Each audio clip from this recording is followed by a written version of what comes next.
واتقوا يوما لا تجزي نفس عن نفس شيئا ولا يقبل منها عدل ولا تنفعها شفاعة ولا هم ينصرون۔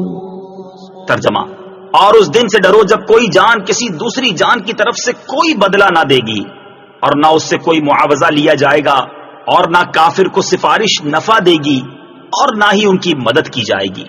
لا تنفعها شفاعہ، نہ کافر کو سفارش نفع دے گی۔ تفسیر صراط الجنان میں ہے۔ یہاں بنیادی طور پر ان یہودیوں کا رد ہے جو کہتے تھے ہمارے باپ دادا بڑے بزرگ تھے، وہ ہمیں شفاعت کر کے چھڑا لیں گے۔ انہیں فرمایا جا رہا ہے کہ شفاعت کافر کے لیے نہیں ہے۔ گویا یہاں کافر کا بیان ہے کہ کافر کی طرف سے کوئی بدلہ نہ بنے گا اور نہ اس سے کوئی معاوضہ لے کر اسے چھوڑا جائے اور نہ کوئی اس کی شفاعت کرے گا، اور بالفرض اگر کوئی کرے تو کافر کے حق میں شفاعت قبول نہیں کی جائے گی اور نہ کافروں کی مدد کی جائے گی۔ کافروں کے مقابلے میں مسلمانوں کی شفاعت بھی ہوگی، جیسے قرآن میں 20 جگہ ہے، اور مسلمانوں کی مدد بھی ہوگی، جیسے بخاری اور مسلم کی حدیثوں میں ہے کہ نبی کریم صلی اللہ تعالی علیہ وآلہ وسلم قیامت میں جگہ جگہ اپنے امتیوں کی مدد فرمائیں گے۔